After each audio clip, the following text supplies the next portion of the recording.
விளைவுகளை ஏற்படுத்த வல்லது மனிதனுடைய தீர்மானங்களாகும்.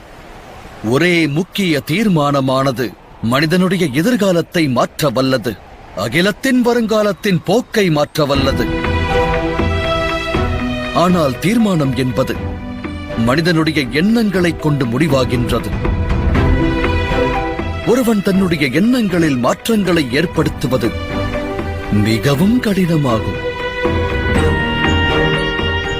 வாழ்வனைத்தும் எந்த எண்ணங்களை மனதில் விதைத்து வந்தோமோ அவை ஒரு திடமான தீர்மானத்திற்கு வழிவகுக்கின்றன. நல்ல ஒரு தீர்மானம் விளைய வேண்டுமாயின் எண்ணங்களில் மாற்றம் அவசியமாகின்றது. இல்லையென்றால் நல் மாற்றங்கள் வருங்காலத்தில் விளையாது.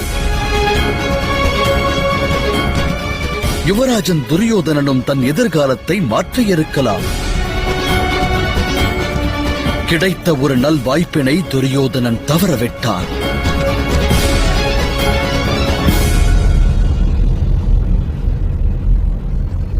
மனிதனுடைய எண்ணங்களானது அவன் கடந்த காலத்தோடு தொடர்புடையவை ஆகிறது.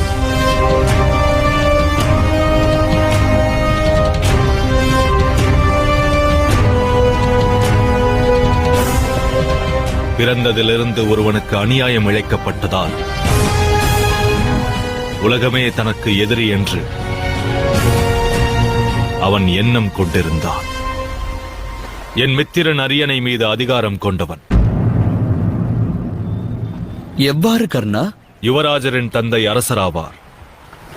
ஒரு அரசரின் புதல்வன் தான் அரசனாக வேண்டும்.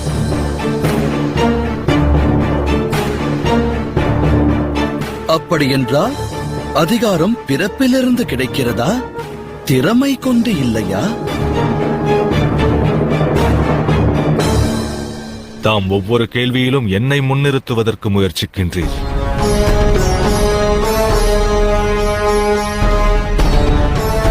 நான் கௌரவத்தை மட்டுமே வேண்டினேன், அதிகாரத்தை நான் வேண்டவில்லை. ஏனெனில் அதிகாரம் என்பது ஜனனத்தால் கிடைப்பதென்பதை அறிவேன். கௌரவம் என்பது திறன் கொண்டு பெறப்படுவது.